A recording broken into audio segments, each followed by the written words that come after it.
Have you ever caught yourself thinking that language can be the perfect mask? Such a mask that has been around for centuries, has survived wars, fires, migrations, and changes hands, but continues to confidently speak on behalf of the people. This is who you are. Now imagine a place where this mask is particularly convincing: the Great Volga. A space where the steppe meets the forest, where trade routes cut the map like a knife, where for thousands of years farmers and nomads, artisans and hunters, sedentary and those who are used to living in motion, live side by side. And in the very heart of this crossroads live the Chuvash, a people who speak the Turkic language, but it sounds as if this language was born separately from the rest of the Turkic world. He is like a separate branch that has grown to the side and is not like the others. It would seem that everything is simple. The Turkic language means Turkic origin, steppe, nomads, migration. And for many centuries they thought so.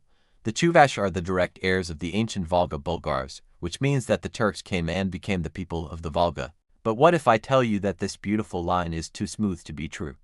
What if, in fact, the history of the Chuvash is not they came and became, but they came and mingled, not one blood, but fusion, where language turned out to be the loudest, but not the most accurate witness? Today we have a DNA investigation, and it begins the way any good detective story begins, with confidence, which crumbles at the very first fact. That's paradox number 1. The Chuvash language is Turkic, but not the same as that of the Tatars, Bashkirs or Kazakhs. He is special, lonely, as if from another time. And if language is a memory, then it seems to store an ancient layer that has almost disappeared. Question: if language is really so ancient and separate, does that mean that people are just as ancient and separate? That's where we open the dossier. First, we look at what geneticists call the male line, the Y chromosome. It is passed down from father to son and often retains traces of ancient male clans, alliances, and migrations. If the Chuvash were a pure steppe migration, if a new people really came here and began to dominate, we would expect to see a powerful signal characteristic of the eastern steppe and a noticeable distance from the neighbors of the forest. But the Volga region is not a laboratory where everything is sterile. This is the contact area, and that is why the first results for the region usually look not like a portrait of one alien but as a mixture of several worlds. Here there are lines that connect with the steppe, the north and the western part of Eurasia. And at that moment, the first scene that should make you wary. The Chuvash, like other peoples of the Volga-Ural region, often have haplogroups in male lines that cannot be called one-button origin. There may simultaneously be markers that are conventionally associated with ancient steppe waves, and markers characteristic of the northern forest zone, and those that are distributed throughout western Eurasia. This is not a nomad passport, but rather a set of stamps from a border checkpoint. A person passed through different eras, and each one left a mark. And here's the cliffhanger. If the Chuvash are really the heirs of the Bulgars, and the Bulgars were Turkic-speaking, why is the Volga region so strongly felt in the DNA as a region, and not just the steppe as a myth? Why does the genetic picture resemble not they came and replaced, but embedded and became a part? And most importantly, who was the base, aliens or locals? To answer this, we turn to the second piece of evidence, the women's story. Mitochondrial DNA is passed on from the mother to all children and often shows exactly how the mixing took place, whether migrants came in families, or was it mainly a male wave that took local women? In the stories of conquest, we often see the same thing. The alien male lines grow, while the maternal ones remain mostly local. And do you know what the most interesting thing is? For many peoples of the contact zones, this is exactly how it turns out. The male story is more militant, more migratory, and the female story is more earthly, tied to a place. And here the Chuvash history throws up a riddle again. Maternal lines in the Volga region usually look like a wide Western Eurasian set typical of Europe and Western Asia, with the addition of Eastern components of varying sizes like those of people who have lived for centuries on the border of large worlds. It doesn't look like a sudden change, as if a whole new nation had moved here completely and rewrote the genetic map. Rather, it looks like a long life in a mixed zone, generations after generations, marriages after marriages, and the gradual fusion of different strata. And now we can reconstruct a possible scenario, but do not rush, because then there will be a turn that many do not expect. Imagine the early Middle Ages. There are political centers, trade, unions, fortresses, and crafts on the Volga. There are settled farmers of the forest steppe, and there is the steppe from where new forces periodically come.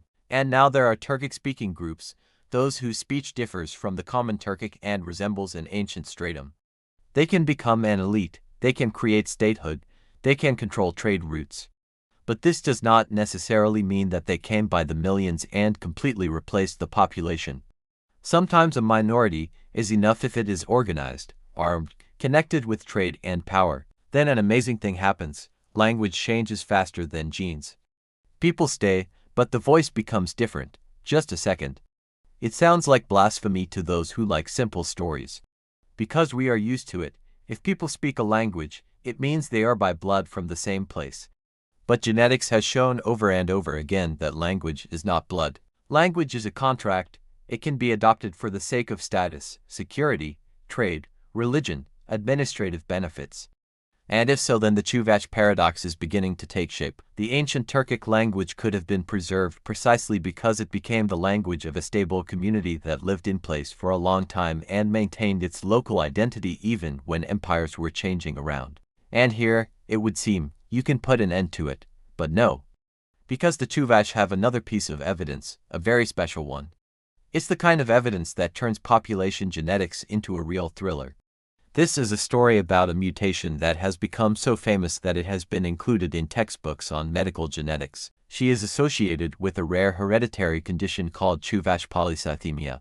It's not even the medical content that matters, but the fact that this phenomenon has become a classic example of the founder effect. When a small group of ancestors for some reason gave rise to many descendants and a rare mutation spread through the population noticeably stronger than the global average. And the founder's effect is almost always a trace of isolation. A trace of the fact that the community lived compactly for a long time, with relatively closed marriages, preserving the internal structure. And now see what happens. On the one hand, the Chuvash people are in a zone of historical contacts and mixing. On the other hand, there are signs in their genetic history that remind us that a fairly stable, compact national framework could exist inside this contact zone. That is, not the chaos of migrations, but a long, stable hearth that absorbed influences, but remained itself. And this is the second cliffhanger. If the Chuvash were a fairly stable framework, then who was this framework initially? Were they the Turkic-speaking Bulgars who simply entrenched themselves and became the core? Or was it the local population of the forest steppe who adopted the Turkic language and the Bulgar cultural framework?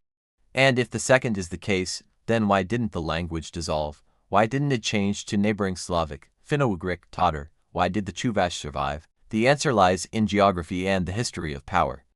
The Volga region is not one flat plain, it is a mosaic: forest, steppe, rivers, tributaries, settlements that sometimes converge, then separate. Islands of cultural sustainability can easily form here, especially if the community knows how to stick to its tradition and has an internal organization. The Chuvash language could become just such a glue, the voice that holds the community together.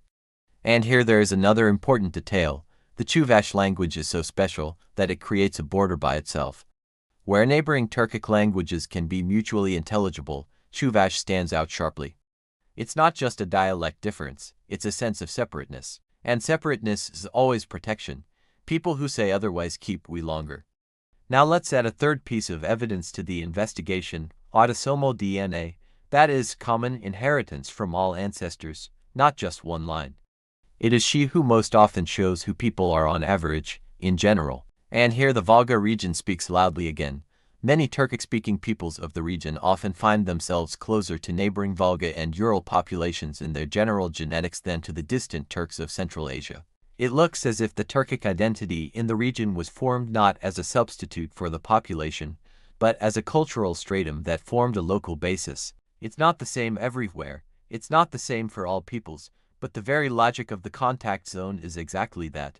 Languages and cultures can move faster than people. And here is the moment when the story becomes especially dramatic. Because if the Chuvash are not a pure steppe, but a Volga people with a Turkic language, then where is the steppe? Disappeared? No, she's there. But it could not be an avalanche, but an interspersion, political, military, elite, commercial. The steppe component could come in waves, could enter local communities through marriages, unions, service, and the relocation of small groups. And then he leaves his mark in separate male lines, in separate clans, in separate family branches, in cultural strata, in place names, in legends. But he didn't necessarily become the majority to become the main voice. And here we come to the most dangerous point, the temptation to draw a loud conclusion. Some people like to say this, so the Chuvash are not really Turks, but this is the wrong wording. Because the people are not a laboratory test tube. A nation is a memory, a language, a culture, a common destiny. If the Chuvash people have been speaking their own language for centuries, building their own community, preserving their traditions, then this is reality. Genetics here does not cancel identity, it shows the way in which this identity was collected. And the Chuvash history in this sense does not humiliate anyone, but on the contrary makes it stronger. This is the story of how language and culture can hold together, even when caught between larger forces. But you feel that something is missing, right? We analyzed how could it be, but did not answer the main question.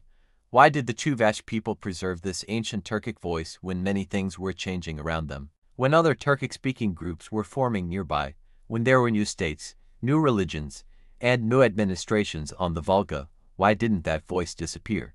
And here, as in a good detective story, we come back to one detail that is usually overlooked. Chuvash society has long maintained a strong local rootedness.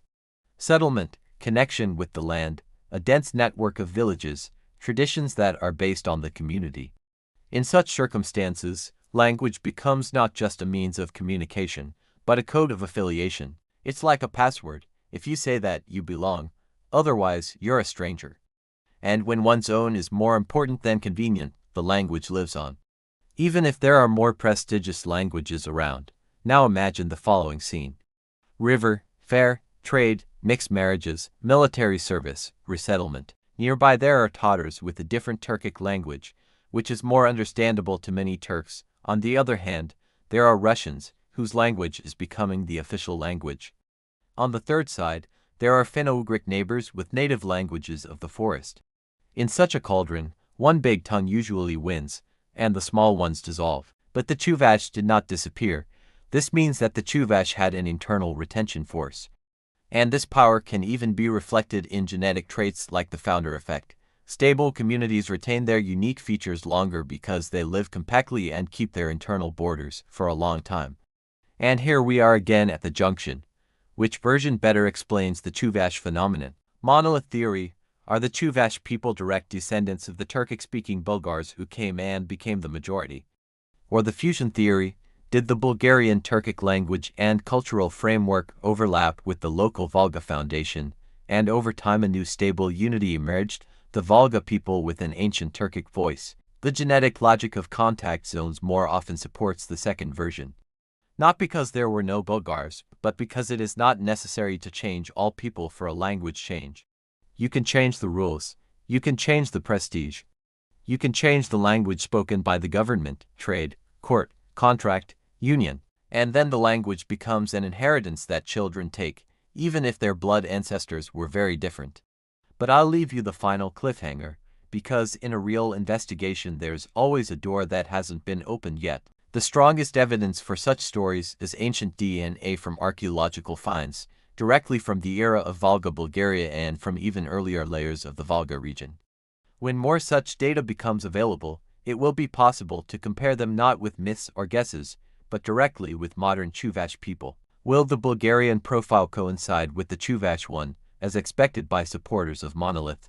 Or will it turn out that the modern Chuvash people are really assembled as an alloy, where the Bulgarian stratum has become a voice, and the Volga land has become a body? So, who are the Chuvash? If you listen to the language, it is the only living descendant of the ancient Turkic layer of the Volga, a voice that has survived the epochs. If you listen to genetics, these are the people of the border region, where the north and the steppe, forests and trade roads have been mixed for centuries, and where identity could be formed not as a substitute, but as an assembly. And if you listen to the whole story, this is one of the best examples of how a nation can be not a clean line, but a complex formula for survival. Now tell me honestly, what surprises you more, that a people can change their language and remain themselves, or that a people can keep their language and at the same time be genetically very earthly, local, Volga region? Write in the comments who should be sorted out next, Tatars, Bashkirs, Mari, Mordvins, Udmerts, or someone completely unexpected. Subscribe so that you don't miss new investigations, because sometimes the loudest witness, language, tells only half the truth. And we have to look for the other half where history does not know how to lie, in our DNA.